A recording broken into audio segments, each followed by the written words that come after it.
Zipper rolls out to the right, pitches off to Taylor, and Taylor's to the 20, down to the 15, down to 10, 5, 4, 3, 2, 1. Touchdown, Billy Taylor! Touchdown, Billy Taylor! Billy Taylor scored a touchdown from 21 yards out. The crowd goes berserk. It was November 22nd, 1969. That they came to Barry, Michigan, all dressed in maize and blue. The words were said, the prayers were read, and everybody cried. But when they closed the coffin, there was someone else inside. Oh, they came to Barry, Michigan, but Michigan wasn't dead. And when the game was over, it was someone else instead. 11 Michigan Wolverines put on the gloves of gray, and as the organ played the victors, they laid Woody Hayes away. Under center is Wangler at the 45. He goes back. He's looking for a receiver. He throws downfield to Carter.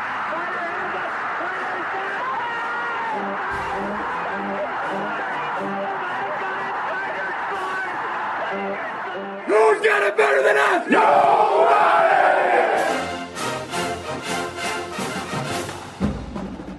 Welcome to the Michigan Man Podcast on Wolverine Sports Radio, a member of the V Sporto Network, and in partnership with SB Nation's Maize and Brew, for Wolverine fans from coast to coast.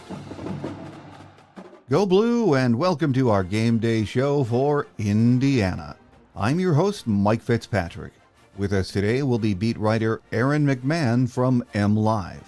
And we'll also hear some of IU coach Curt Cignetti's thoughts on Saturday's game. Let's get started as we always do with my view from Section 17. It's Week 10 and we still don't know what to expect on any Saturday from Team 145. We can be reasonably sure the defense will be stout and keep us in the game. If the offense can build on some of last week's success, we might make a game of it. We don't do one thing in particular well right now, so at this point of the season, in a game like this, maybe we'll throw everything but the kitchen sink at the Hoosiers and go for broke. We have nothing to lose, and we'll need an effort like we haven't seen yet against a team as good as IU. At his Monday presser, IU coach Curt Cignetti had only good things to say about Michigan. Really tough opponent, obviously won national championship last season. Wasn't much of a game between the two teams last year. And a lot of good players, really stout defense, really good special teams, run the ball well, good tight end, running backs, offensive line functions well, settled in on a quarterback. He can spin it. And the receivers are more than capable. So we'll have to have a great week of preparation and play our best to have a shot. Cignetti was asked how hard it is to game plan for the Michigan offense, given its lack of success this year. Offensively, they haven't scored points. They're not in the 40s and 50s. They can run the ball from 11, 12, and 13 personnel. They've got weapons. They've got good backs. They got good players. They're a good football team. Coming in here with a lot of tradition, a lot of history, a lot of pride. That's part of the reason it's on, national TV at 3:30. To meet that challenge, we got to have a great week of preparation. He was asked what he expects to see from the Michigan defense. We're still fairly early in our preparation. At this point in the season, you've seen most of what you're going to see. They do present a lot of looks, and they do a great job. He does a great job. He's an excellent coordinator. He coordinated in the NFL a long time. And when you put the tape on, you see, a defense that's very multiple, tries to create problems for offenses, and good players that fly around, play hard, and it all starts up front with them. They're good inside, and they're good on the edge. And they're an aggressive defense. My guest today says that we are 14-point underdogs for a reason this week. Indiana has been consistent all year and efficient on both sides of the ball. Up next is beat writer Aaron McMann from MLive. So stay with us.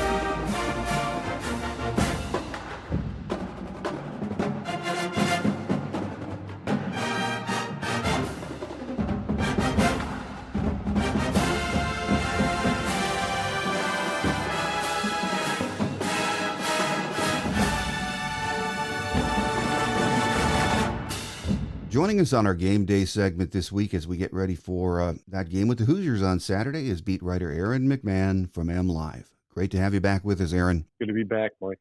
Well, Aaron, as we get ready for the trip to Bloomington, again for that game with unbeaten Indiana, let's talk about where this Michigan team is right now heading into this weekend. And let's start at quarterback. Davis Warren had his best outing of the year, no doubt about it, against Oregon. And he's looking a lot more comfortable right now, isn't he? Yeah, he's come along. I think he's obviously gotten some more starts under his belt and more snaps. I think ultimately that's probably what he needed. I don't know if the change earlier in the year necessarily helped his case, benching him and whatnot. But no, he's played relatively well the last couple of weeks. And I think more importantly, for the Michigan offense, he hasn't turned the ball over.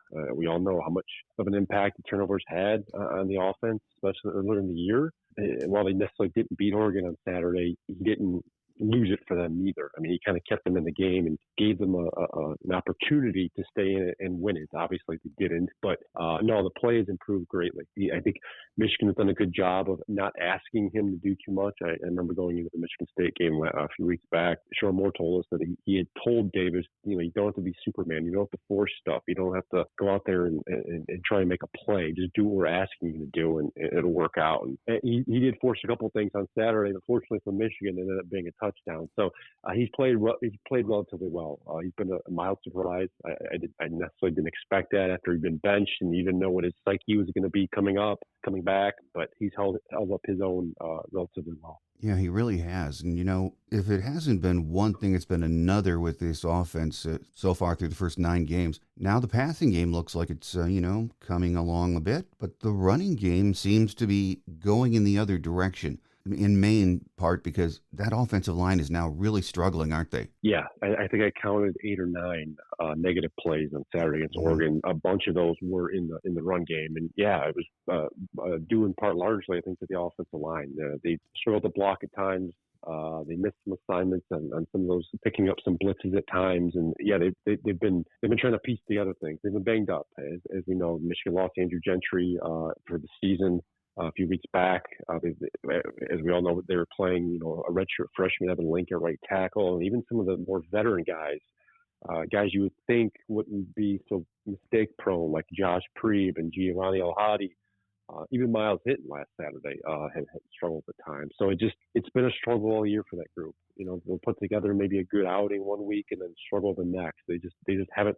They've lacked the cohesion. I think so many of us have come to expect from this Michigan offensive line. Part of it, I think you can put on the coaching, right? Like it's on the coaching staff to try and gel this group and bring them together.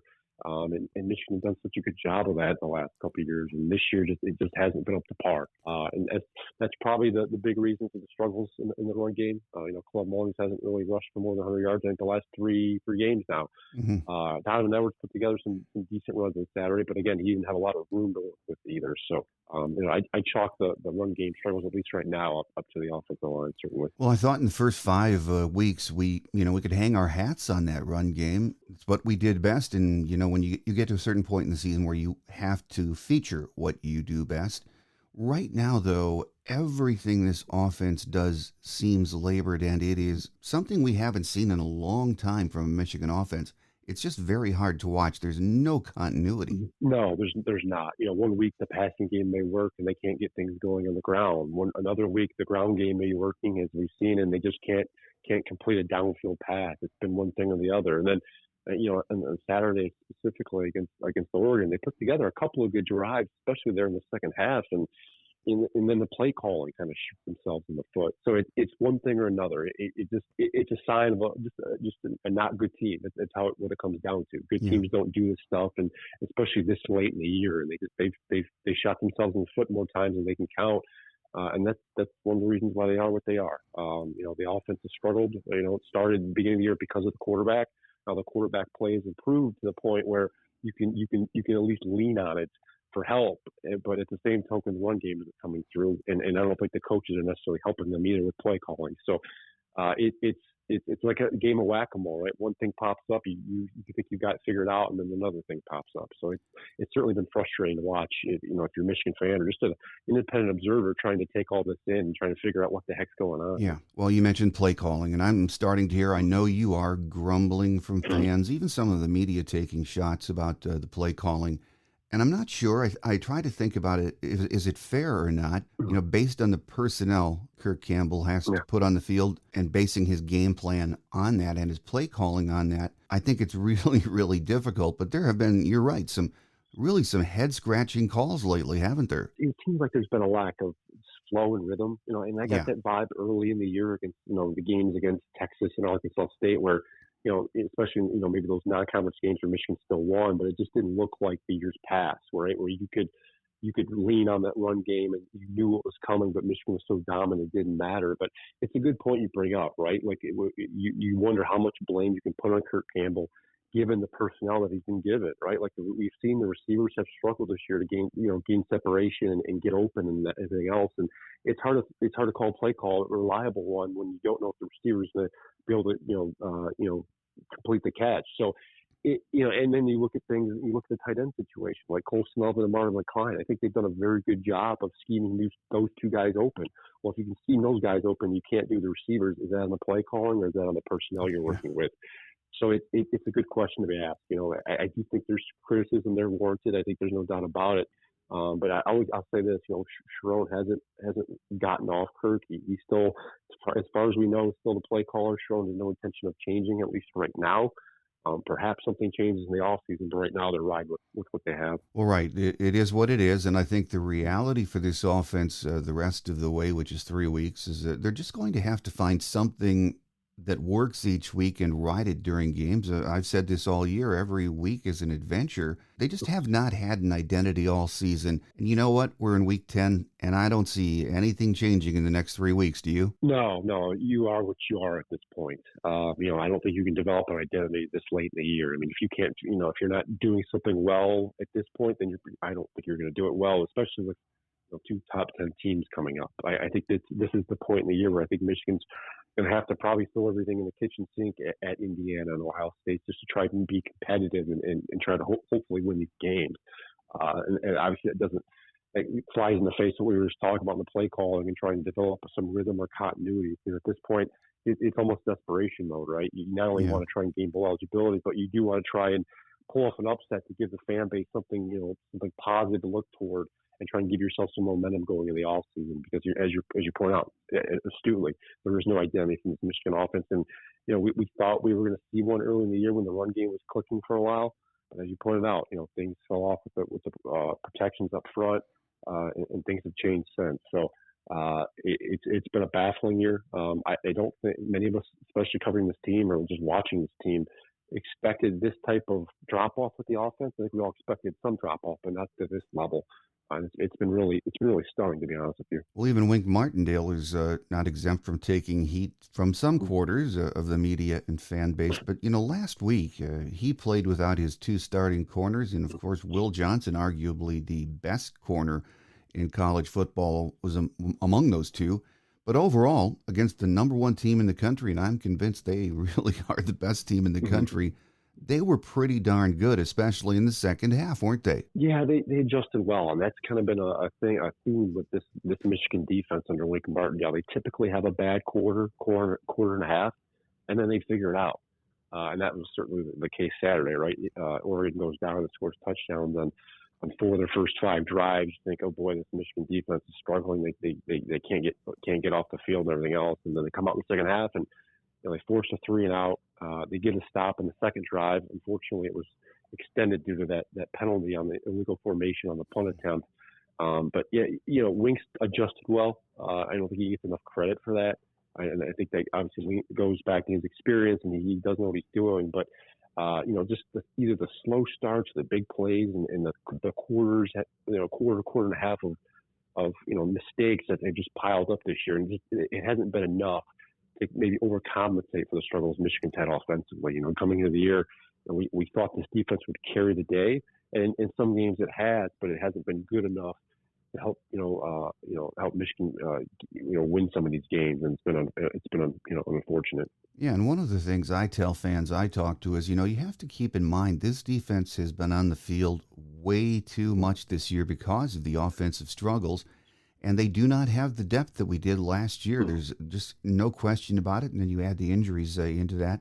But I still think their body of work, all things considered, they've played pretty darn well enough to win more than 5 games. No doubt about it, and I'm glad you brought that up because so much of Michigan the last few years' success was relying on that complementary style of play, right? The defense get off the field and give the offense the ball. The offense would have those long, time-consuming drives that whittle time off the clock and keep the defense fresh. And they had the depth too. I mean, they were unafraid of rotating guys in. They felt like they were 4 deep at the end. They had multiple guys up front.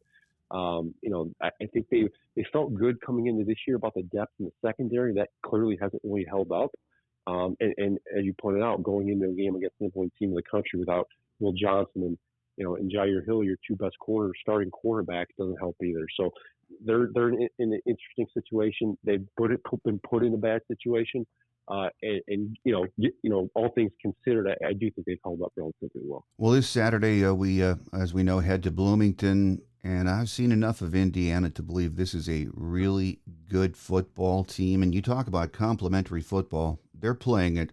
Curt Cignetti has done one heck of a job with this team, hasn't he? Yeah, I think it's another testament of what you can do and how quickly you can flip a roster if you know what you're doing and you're able to get a bunch of guys to the transfer portal like he has. It's been impressive. Not only obviously the offense is fun to watch and they're explosive and everything else, but maybe more impressively, I mean, he's flipped his defense. The defense is elite. I mean, they get pressure on the quarterback. They can hang in man coverage in the secondary. They're a fun group to watch. And I remember flipping the TV on week 1 and week 2, watching them play, and it was against lesser competition, I think like Western Carolina and Florida International. But you got a sense that this team knew its identity early on. They were able to move down the field rather easily. They're explosive and fun to watch, and I knew they'd be at that point. I had a good idea they'd be a force in the Big Ten, but I didn't know they'd be 9-0 at this point. It was pretty wild. It's been pretty wild. They beat up on the bottom, the middle level of the Big Ten, and I'm curious to see how they handle Michigan. I mean, they're I think a rightful 14-point favorite at this point. And Michigan's going to have its handful, I think, going into Bloomington on Saturday. Well, the IU offense is very balanced and led, of course, by transfer quarterback Curtis Rourke. I mean, you watch this kid. He is very patient in the pocket, has a big arm, has great protection, and he makes really good reads. He's just really an impressive quarterback to watch. He's one of those kids I've seen enough this year to say, man, where did he come from? Yeah, he was a good identification from Cignetti. He was a MAC Player of the Year a couple of years ago. Yeah. Piled up a ton of stats, at Ohio. And again, a guy who was given an opportunity because of the transfer portal to move up and do it at this stage. You do wonder when you get guys like that, whether they can translate to the big level. I think given the way Indiana plays offensively, the weapons he has around him, it's magnified his play, and he's played fantastic. I mean, his turnover to interception ratios, I think something like 19-3 or something like that. I mean, it's been impressive. He doesn't turn the ball over. He's a high completion rate. He doesn't make a ton of mistakes. And it's a big reason why Indiana is where it is.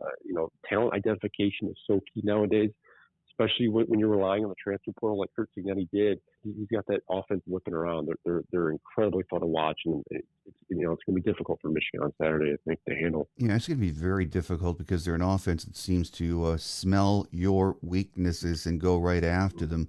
And I'm sure Wink has a good idea of what he wants to do schematically against IU on paper. But if we're short at the corners again this week, that is really going to stress the defense out, isn't it? Yeah. I think Michigan's hopeful that Jair Hill does come back, so that will give them some area to breathe there. But again, potentially not having Will Johnson, will be a big deal because an offense like this that wants to get the ball out quick and deliver explosive plays and has an offensive line that so far has held up.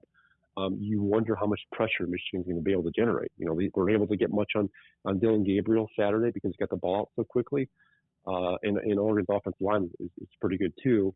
So it's going to fall back largely on the linebackers and the secondary on Saturday, whether they can stick with their men, stick with their guys, tackle in space and try and limit some of those big explosive plays that Indiana likes to lean on. So yeah, ideally you want both back. I don't know if that's going to happen, but it certainly sounds like Jair Hill, they expect him at least to be available. Well, if anything's going to help the defenses, it will be if the offense can get it together, which we haven't seen yet this year.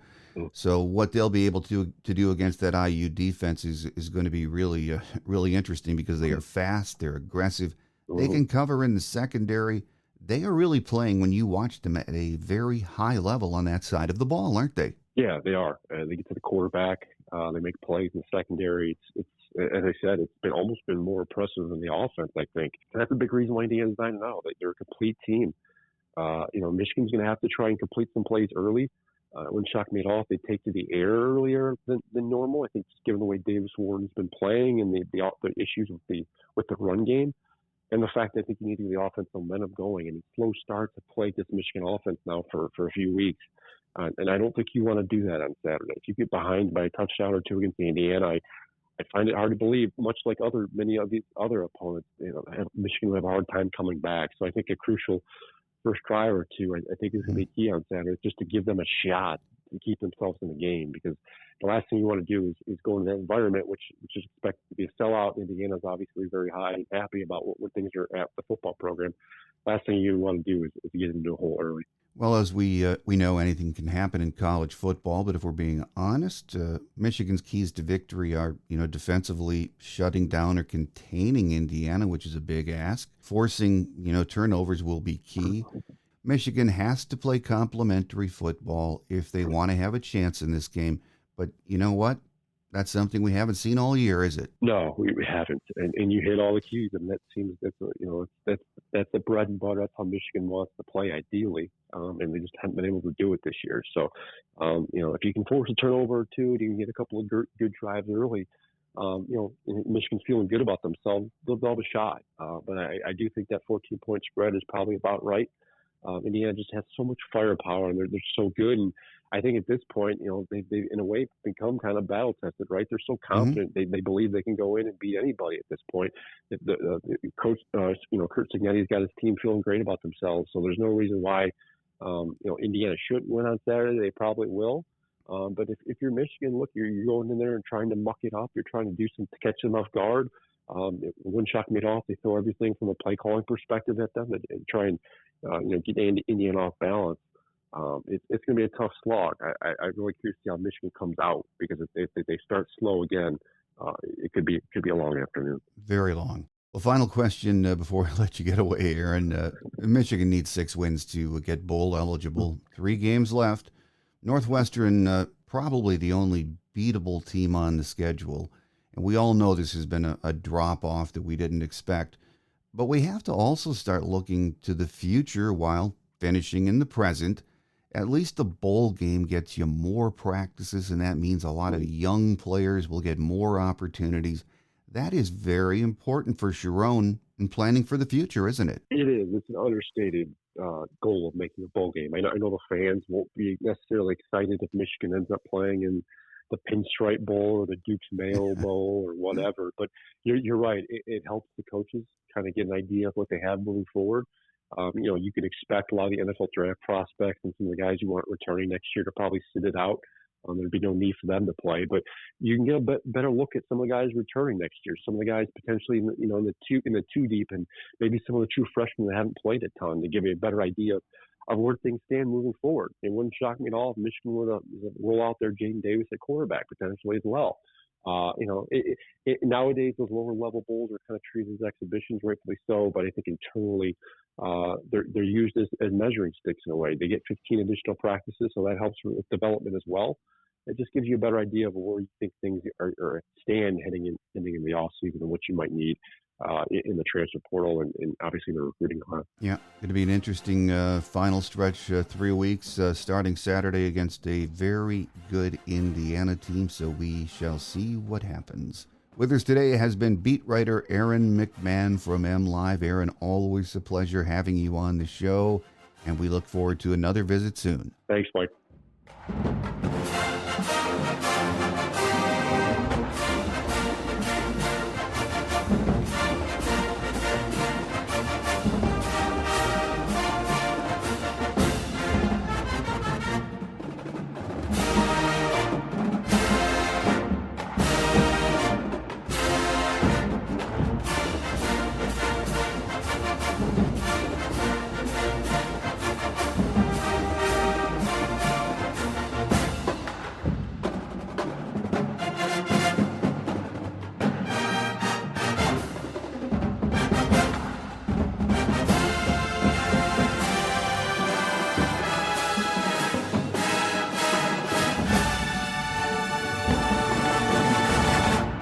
On Quick Hits today, as far as injury news goes, we're hopeful Jair Hill will be ready this week, but Will Johnson is doubtful. Other than that, we're in good shape. Here are a few game day notes of interest for Saturday. Michigan has dominated this series all time with 62 wins against 10 losses. The first meeting was in Ann Arbor on November 3rd of 1900, a 12-0 Michigan win. Last year, the game was played in Ann Arbor on October 14th. Michigan rolled to a 52-7 win. Head coach Curt Cignetti is in his first year in Bloomington and has a perfect 9-0 record. In 14 years as a head coach, his record is an impressive 128-35. Last year, the Hoosiers were 3-9 overall, 1-8 in Big Ten play. Their last bowl appearance was in the 2020 Outback Bowl, where they lost to Ole Miss 26-20. No Indiana team has ever started the season 9-0. The weatherman says we might have some rain to deal with during the game, off and on showers. Temps will be very nice for early November, in the low 60s at game time. Winds will be light. The game kicks off at 3:30 p.m. Eastern and will be televised by CBS with Brad Nessler and Gary Danielson up in the booth. It should be quite the atmosphere in Bloomington on Saturday. IU is the real deal and they are hungry. Their history with Michigan is lopsided and they are playing for a lot right now. They are in the Big Ten race with 3 games left and ranked number 8 in the college football playoff standings, which were released this week. This is a huge game for IU and their fan base for all of those reasons. Michigan will have to show us an effort we haven't seen yet this year if we hope to put ourselves in a position to spring the upset. Next week, we have another bye before the final 2 games. We hope to have Isaiah Hole from Wolverines Wire with us and get his thoughts on what the final 2 weeks of the season hold for this team. So make sure you join us. That does it for now, though. Have a great Wolverine weekend, everyone. I'm your host, Mike Fitzpatrick. Think upset, beat Indiana. Until we meet again, take care, and as always, go blue. Thanks for joining us today on The Michigan Man, here on Wolverine Sports Radio, a member of the V Sporto Network, and in partnership with SB Nation's Maize and Brew. Our listener lines are open 24/7 for your calls at 313-263-4842. That's 313-263-4842. Or email us at themichiganmanpodcast@yahoo.com. That's themichiganmanpodcast@yahoo.com. The Michigan Man Podcast is produced at the studios of Robin Lynn Productions, Allen Park, Michigan, and is not affiliated with the University of Michigan. Go Blue!